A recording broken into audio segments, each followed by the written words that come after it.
तो लो मैं फिर से आ गया आपको प्रैक्टिस कराने वांटॉफ के कुछ मेरिकल्स और से रिलेटेड कुछ ऑब्जेक्टिव। ठीक है, चलिए आते हैं मैंने फटाफट। तरीका सेम है मेरे प्यारे बच्चों, जो डाटा दिया हो वो लिखने का, जैसा प्रीवियसली अपन लोगों ने बात किया था। जो डाटा दिया हो उसको लिखो, जो पूछ रहा हो उसका फॉर्मूला लिखो, अपने आप सब कुछ आपको क्लियर हो जाएगा। कह रहा है 5% सोल्यूशन इन हाइड्रस CaCl2 है। 5% solution of anhydrous CaCl2 means 5 gram in 100 ml। ठीक है, CaCl2 है 0 degree Celsius, develop 15 atmospheric osmotic pressure. Pi की वैल्यू भी दे दिया कितना, 15 एटमॉस्फेयर। कह रहा what is the degree of dissociation of CaCl2। पूछ रहा है degree of dissociation. Previous videos में आपने नोटिस किया है डिग्री ऑफ डिसोसिएशन मतलब पूछ रहा है अल्फा। और रिलेशन क्या है मैंने आपको बताया था, उसको मैं थोड़ा दूसरे वर्जन में लिख रहा हूँ। आई इक्वल टू क्या होता है, alpha equal to degree of dissociation, alpha equal to क्या है, I-1 अपॉन N-1। ये है डिग्री ऑफ डिसोसिएशन का टर्म। और अल्फा डिग्री ऑफ एसोसिएशन क्या है, I-1 अपॉन 1 अपॉन N-। ये क्या है, डिग्री ऑफ एसोसिएशन। तो चैंपियंस यही दो, एक डिग्री ऑफ डिसोसिएशन, एक डिग्री ऑफ एसोसिएशन, यही आपका काम करवा देगी। और आपको ध्यान से फॉर्मूले लगाने हैं। तो अब देखो क्या कर रहा है, तुमको कह रहा है डिग्री ऑफ डिसोसिएशन चेक करना है, मतलब आई निकालना है। और आई निकालने के लिए तुम्हें दो चीज़ों के बारे में पता होना चाहिए। आई पता होना चाहिए, अल्फा अल्फा अल्फा निकालना है तुम्हें। तुम्हें क्या पता होना चाहिए, आई पता होना चाहिए और एन पता होना चाहिए। आई आई क्या होता है, want half factor. And I का रिलेशन क्या है, निकालते हैं, अभी सिखाता हूँ कैसे निकालते हैं। एन क्या होता है, ये एन वही है, ये CaCl2 जब टूटेगा तो कितने में टूटेगा, याद करो आपने सीखा था, आपके पास क्या था, एन था, वो टूट के हो गया था Na। तो ये जो n है वही आपके बारे में बात करना है। तो CaCl2 कितने आयंस में टूटेगा, 3। एक कैल्शियम प्लस, प्यारे बच्चों किसमें टूटेगा, एक कैल्शियम प्लस में और 2 क्लोराइड आयन में, मतलब टोटल 3। मतलब तुम्हें n की वैल्यू पता है 3। अब तुम्हें सिर्फ I की वैल्यू निकालना है, आपका काम हो जाएगा। लेकिन चूंकि इन्होंने सब कुछ डाटा दिया है, रिलेट कर रहे हैं ऑस्मोटिक प्रेशर के साथ, तो डैम श्योर आपको ये क्लियर है कि फॉर्मूला लगने वाला है पाई इक्वल टू CRT। कौन सा फॉर्मूला लगने वाला है प्यारे बच्चों, पाई इक्वल टू CRT।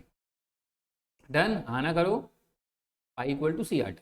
तो इस पाई इक्वल टू CRT से, एक तो ये इन्होंने क्या बोला, इनके पास क्या है, 15 एटमॉस्फेरिक पाई है ना, 15 एटमॉस्फेयर ऑस्मोटिक प्रेशर ये दिखा रहा है।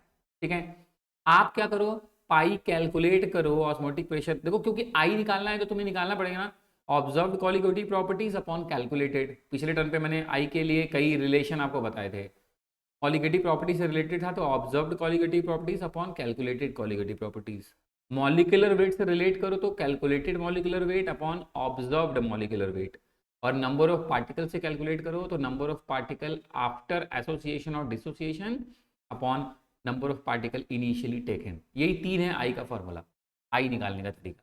तो अभी हम क्या करेंगे, पाई इक्वल टू CRT से सी के लिए क्या है 5 पर एन अपॉन वी, एन के लिए मास अपॉन मोलर मास, मास 5 ग्राम, मोलर मास CaCl2 का ऑब्वियसली निकाल लोगे, नॉट अ बिग डील। ठीक है, 1 ग्राम आएगा मॉलिक्यूलर वेट ऑफ CaCl2, निकाल लेना। ठीक है, वॉल्यूम ये बोल रहे 100 ml, 1000 करोगे ऊपर 10 चला जाएगा, ये वाली आप नौटंकी आपको पता ही है। ठीक है, निकाल लेना तुम। R 0.0821। ठीक है, T टेम्परेचर की बात कर रहा है, 0 डिग्री सेल्सियस मतलब 273 केल्विन। तो जो अब तुम जो पाई निकालोगे, पाई अब तुम जो निकालोगे ऑस्मोटिक प्रेशर, वो क्या आएगा, कैलकुलेटेड। वो क्या आएगा, कैलकुलेटेड। तो वांट फैक्टर आई कैसे निकालेगा, ऑब्जर्व्ड कॉलिगेटिव प्रॉपर्टीज जो कि ये बोल रहे हैं 15 है, कैलकुलेट जो तुम करके निकालोगे वो कितना आएगा 10.09। फॉर्मूले पुट कर लेना, वरना मैं हूँ, डोंट वरी, आप पुट कर लेना, मैंने सारा आपको डाटा बता दिया, सब कुछ दिया है। पाई निकालना है तुम्हें। सी के लिए तुम्हें चाहिए mole mass, molar mass, volume, R T सब है तुम्हारे पास, तो निकाल ही लोगे तुम। तो ऑब्जर्व था 15, कैलकुलेट तुमने किया 10.09, ये तुम्हारा वैल्यू आ गया आई की। और चुपचाप यही आई उठा के इस फॉर्मूले में रख दो। तो आई भी पता है, एन भी पता है, अल्फा आसानी से मेरे प्यारे बच्चों निकल जाएगा। और वो कितना आएगा 0.2433 अल्फा की वैल्यू, या परसेंटेज में कितना आएगा 24.33। ठीक है, थोड़ा डाउट हो वीडियो पॉज करके ध्यान से देख लो, है ना। तुम निकाल लो ना, पाई इक्वल टू सी मतलब कॉन्सेंट्रेशन, मास 5, मोलर मास 111, वॉल्यूम 5% सोल्यूशन है, मतलब 100 में होना था, ऊपर 1000 से मल्टीप्लाई भी करूंगा मैं, है ना, ऊपर मैं 1000 से मल्टीप्लाई भी कर दूंगा। R 0.0821 है, T आपका 273 केल्विन है, यहाँ 100 या ऊपर 1000 तो ऊपर सिर्फ 10 बचेगा, खत्म करो, पूरा मुँह माया। सॉल्व कर लो, पाई की वैल्यू यही आएगी 10.09। चैंपियंस आसानी से निकाल लोगे, कोई बहुत बड़ी तुर्रम खान वाली बात नहीं कर रहा हूँ, सिंपल सी बात कर रहा हूँ, ठीक है। आप कैलकुलेट करके क्रॉस चेक कर लें, ठीक। चलो एक और क्वेश्चन देखते हैं, क्वांट ऑफ से रिलेटेड, कुछ नहीं है, फॉर्मूले आपको पता है, एन हमेशा पता रहता है तुमको, एन क्या है मैं दिखा चुका हूँ, नंबर ऑफ आयंस है, डिसोसिएशन एंड एसोसिएशन एग्जांपल दिया था मैंने, एक बार क्रॉस चेक कर लेना। कहना calculate the osmotic pressure of 20% weight by volume anhydrous CaCl2 solution, मतलब फिर समझ गए, 20 ग्राम इसमें है इन 100 ml, CaCl2 है तो उसका मॉलिक्यूलर वेट अभी थोड़ी देर पहले ही देखा था 111 क्यू, ये भी तुम्हें क्लियर है ना, 1 मोल का है तो आप ग्राम में ले सकते हो, ठीक। 0 degree Celsius assuming 100% ionisation, 100% ionisation का मतलब CaCl2 टोटली आयन में टूट जा रहा है, कितने आयन में, 3 आयन्स में टूटेगा, एक Ca+2 और 2 Cl-, अभी हम लोगों ने बात समझा था। तो कह रहा है कैलकुलेट ऑस्मोटिक प्रेशर, तुम्हें क्या क्या चाहिए, फॉर्मूला कह रहा है पाई इक्वल टू CRT, लेकिन चूंकि बात देखो क्वेश्चन से ही तुम्हें पता चल रहा है, बात हो रही है आयोनाइजेशन की, मतलब फॉर्मूले में क्या लगेगा, वांट ऑफ फैक्टर ICRT। पाई निकालने के लिए तुम्हें क्या चाहिए, आई चाहिए, और क्या चाहिए, कॉन्सेंट्रेशन चाहिए CRT। ध्यान से देखो, T 0 डिग्री सेल्सियस मतलब 273 केल्विन दिया है, आर की वैल्यू 0.0821 दिया है, तुम्हें C चाहिए कॉन्सेंट्रेशन, कॉन्सेंट्रेशन कैसे निकलता है, सबसे निकाल रहा हूँ, मोल पर लीटर, किसका मोल, CaCl2 का, मतलब उसका मास अपॉन उसका मोलर मास इंटू, नीचे लिखना है वॉल्यूम, वॉल्यूम नीचे क्या लिखोगे, पर 100 ml में है वो, तो ऊपर 1000 से भाई लीटर में चेंज करने के लिए करोगे ही, ये हो गया, आर भी हो गया, टी भी हो गया, पाई निकालना है, अब तुम्हें ज़रूरत सिर्फ किसकी है, आई की, किसकी ज़रूरत है मेरे प्यारे बच्चों, आई की ज़रूरत है। और चूंकि आपको पता है डिसोसिएशन है, तो अभी फॉर्मूला आपने पढ़ा, आई इक्वल टू क्या होता है फॉर्मूला, आई निकालना तुम्हें, अल्फा इक्वल टू क्या होता है फॉर्मूला, क्या, अब मैंने आपको ए और बी करके दिखाया नहीं था, वहीं से चेक कर लो ना, आई इक्वल टू का तुम्हें निकालना हो तो क्या है, या अल्फा से भी निकाल सकते हो, कोई बहुत बड़ी बात मैं नहीं बोल रहा हूँ, alpha equal to I-1 upon N-1, अभी थोड़ी देर पहले लिखा था, लिख रहा है 100% आयोनाइज, इसका मतलब अल्फा की वैल्यू क्या हो गई 1, आई तुम्हें निकालना है, रहने दो, एन क्या है 3, तो देखा सी ए, एक सी ए में 2 क्लोरीन आयन्स में 3, 3 - 1 मतलब 2, मतलब यहाँ से तुम्हें क्या मिला, आई इक्वल टू ये 2 और ये -1 उधर जाके हो गया +1, 3, क्या हो गया मेरे प्यारे बच्चों 3, बस उठा के फॉर्मूले में, तो सी पता ही है, आर पता ही है, टी पता ही है, आई पता चल गया, चलो आंसर आ जाएगा।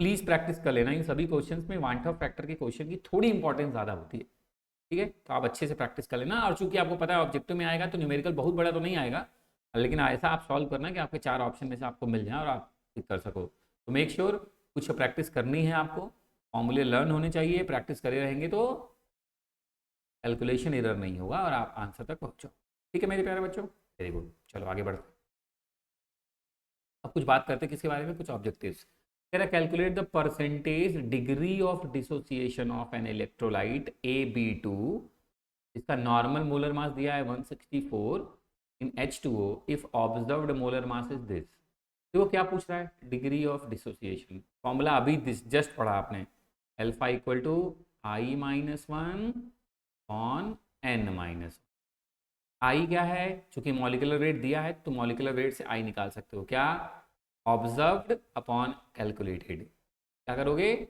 तो भी अच्छा मॉलिक्यूलर वेट दिया है तो कैलकुलेटेड अपॉन ऑब्जर्व्ड, कैलकुलेटेड कितना है 164, ऑब्जर्व कितना है 65.6, इसे आई निकाल लोगे, 1 ही है, एन देख के पता चल रहा है AB2 अगर टूटेगा तो किस में टूटेगा, एक ए में और 2 बी में, A+B-, टोटल आयन कितने हो गए 3, तुम्हें इसकी भी वैल्यू पता है, आई निकल जाएगा, ठीक है, सॉल्व कर लो, आंसर आएगा 75%, चेक कर लो, नॉट अ बिग डील, आसानी से चेक कर लो, कोई बात नहीं है, ठीक, सॉल्व करके 75% ही आएगा, आई बताइए तुम्हें क्या रखना है, 164 अपॉन 65.6 -1 अपॉन 3 - 1 मतलब 2, सॉल्व कर लो, आई की वैल्यू 75% आएगी, 0.75 आएगा परसेंटेज में 75%, ठीक, कह रहा विच of the following solution will have highest freezing point not depression in freezing point, ध्यान से सुनना, डिप्रेशन इन फ्रीजिंग पॉइंट किसका होगा? जिसका आई ज़्यादा हो, मतलब जिसमें नंबर ऑफ आयंस बाद में ज़्यादा मिले। तो इसमें नंबर ऑफ आयंस क्या होगा? ये नॉन वोलेटाइल है, एक ही होगा, मतलब आयोनाइज नहीं होगा। इसमें Na2SO4 में 2 Na एक SO4 मतलब 3, NaCl में एक Na एक Cl 2, Al2SO4 के थ्राइस में 2 एल्यूमिनियम 3 सल्फेट मतलब 5।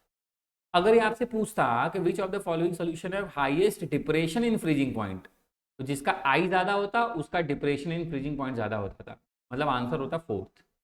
डिप्रेशन इन फ्रीजिंग पॉइंट पूछता तो, लेकिन पूछ रहा है फ्रीजिंग पॉइंट, तो उसका उल्टा, जिसमें आई की वैल्यू सबसे कम है, मतलब 1 मोलर यूरिन।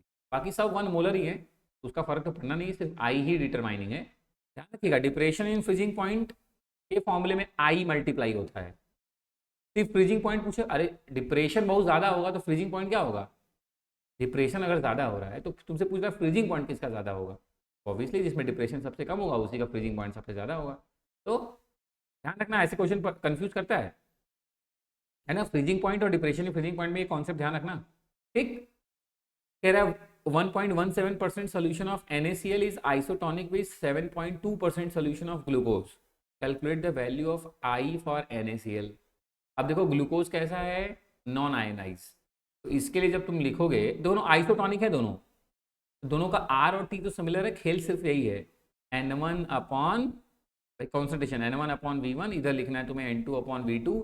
अंतर क्या है? क्योंकि NaCl क्या है, देख के लग रहा है आयनिक कंपाउंड है, टूटेगा, तो यहाँ तुम I into N1 upon V1 करोगे और ये सिर्फ N2 अपॉन V2।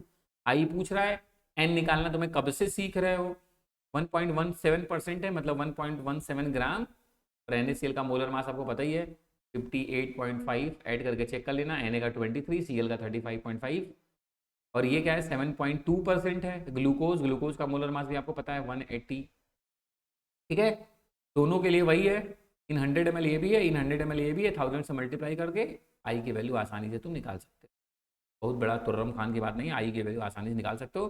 तुम्हें लगता है कि नहीं सर हमसे लोचा हो जाएगा, तो यार मैं हूं, मैं लगा देता हूं तुम्हारे लिए। देखो आई इंटू N1 क्या रखूं, मास क्या दिया है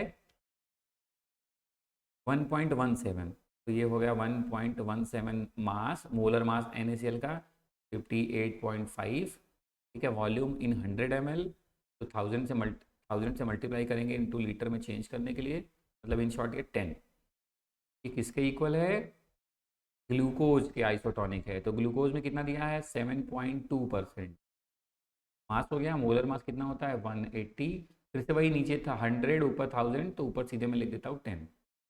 ठीक, मतलब यहाँ से क्या हुआ, ये हो गया i into 1.17 into 10 upon 58.5 equal to 72 upon 180, या इसको भी चाहो तो 11.7 कर दो, ये 10 हटा देना।